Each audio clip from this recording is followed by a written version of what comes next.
बिस्मिल्लाहिर्रहमानिर्रहीम।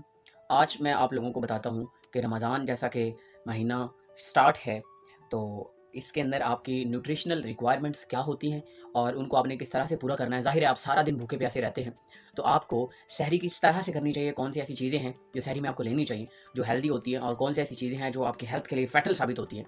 और दूसरी बात मैं आपको ये बताऊँगा कि कौन सी ऐसी चीज़ें हैं जो इफ्तारी में आपको लेनी चाहिए और किन चीज़ों से बाज़ आना चाहिए। लोग आपने देखा होगा कि बड़े कोई जामे शीरी बना रहा है, हैवी कार्ब्स वाली चीज़ें ले रहा है, ग्लूकोज़ वाली चीज़ें ले रहे हैं, तो दैट आर रियली फैटल। तो सबसे पहली बात मैं आपको बताता हूँ कि सहरी के वक्त आपको कौन सी चीज़ें लेनी चाहिए।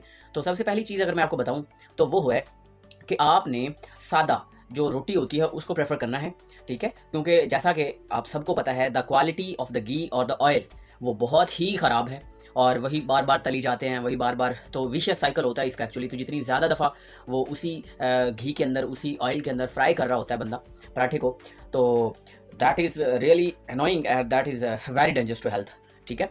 तो अब आपने करना ये है कि आपने जब भी सहरी करनी है तो सहरी के वक्त आपने कौन सी ऐसी चीज़ें हैं जिनको आपने प्रेफर करना है। तो उसमें से जो पहली चीज़ है वो है कि आपने सहरी में सादा रोटी खानी है, और साथ में आपने कोई सालन बनवाना है तो बेहतरीन है, कोई वेजिटेबल, कोई भी ऐसी चीज़, तो आपने उसको प्रेफर करना है, ठीक है। अच्छा, दूसरी बात जो सबसे इंपॉर्टेंट होती है वो क्या होती है कि आपने अफ्तारी के वक्त कौन सी ऐसी चीज़ें हैं जो आपने लेनी है। तो पहली बात यह है कि जो आपने कोई भी फ्रूट है उसके जूस को इस्तेमाल बिल्कुल नहीं करना। क्यों?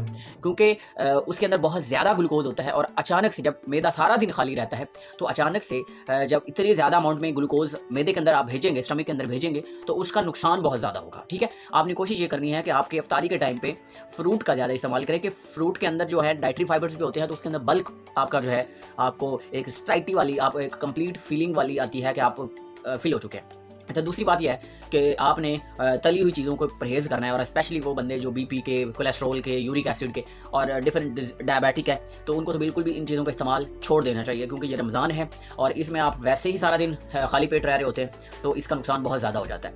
क्योंकि अचानक जब शुगर लेवल हाई होते हैं तो उसका नुकसान अचानक आपकी पूरी बॉडी के ऊपर होता है, ठीक है, आपकी हार्ट के ऊपर, लंग्स के ऊपर, तो मतलब सारी चीज़ें, आपकी सर्कुलेशन जो मेजर चीज़ है that is your circulation, blood circulation, that is really affected. तो जब वो इफेक्ट होती है तो उसका इफेक्ट अल्टीमेटली आपकी पूरी बॉडी के ऊपर हो रहा होता है, और सारे के सारे जितने भी हमारे सिस्टम है, सर्कुलेटरी सिस्टम है और बाकी सारे सिस्टम के ऊपर भी उसका इफेक्ट हो रहा होता है। सो आपने कोशिश ये करनी है कि कभी भी बहुत ज़्यादा जूसेस का इस्तेमाल नहीं करना। वो मैं क्यों कह रहा हूँ, क्योंकि देखिए पहली चीज़ तो ये है कि उसके अंदर जो कार्बोहाइड्रेट्स हैं, उसके अंदर जो ग्लूकोज की प्योर फॉर्म्स हैं, फ्रुक्टोज स्पेशली, तो वो बहुत ज़्यादा क्वांटिटी के अंदर पड़ी हुई है, और साथ में डाइटरी फाइबर भी नहीं है, ठीक है।